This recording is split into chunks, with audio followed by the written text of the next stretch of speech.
Hello, my name is Kerne Fahey.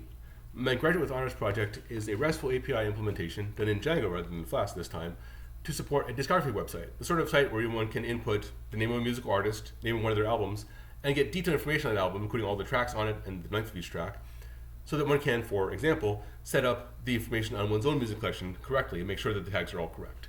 I do that with my own musical collection, which is why I thought of it. Some of those websites, like Discogs.com, also support buying and selling used CDs on our marketplace. I implemented features to support that as well. Here's a front end deployed to AWS as requested, and you can see what I list for a request to just slash.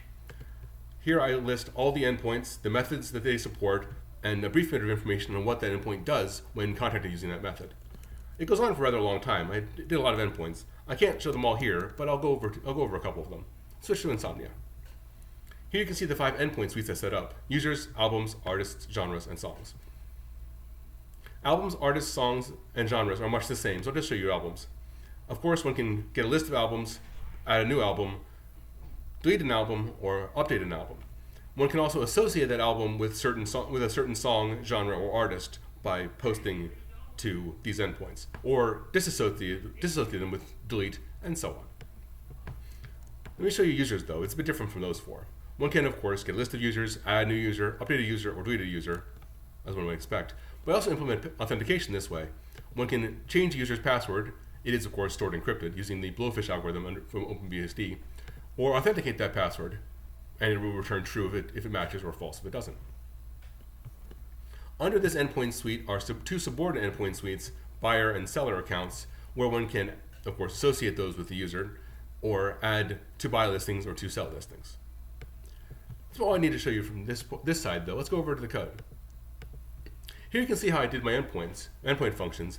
I actually handled each method separately as an inline function, and then tail called a dispatcher, which dispatched the correct function based on the request.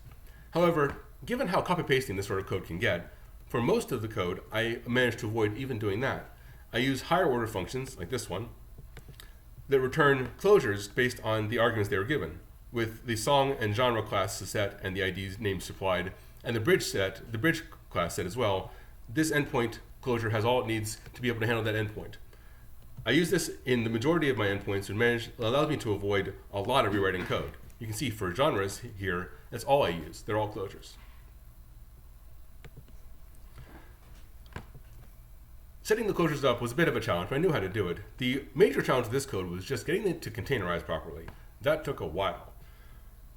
The Docker file wasn't too hard to compose, so I had to make sure to get this correct, since the psychopg module, which I use here in generate testing data, depends on a lot of packages in the end. That wasn't the hardest part, though.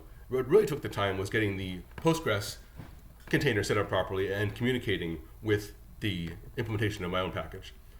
I had to implement these initializing scripts to set it up, and most importantly, I had to get it very clear that it is not found at localhost, it is found at the hostname Postgres, the name of the container. The networking between those two took a while to sort out, but I got it in the end. That's about all I need to show you here. I'm happy with how this turned out, and I learned a lot of Django from doing it, so it met the point of teaching me. That's the long and the short of it. Thank you for watching, and have a nice day.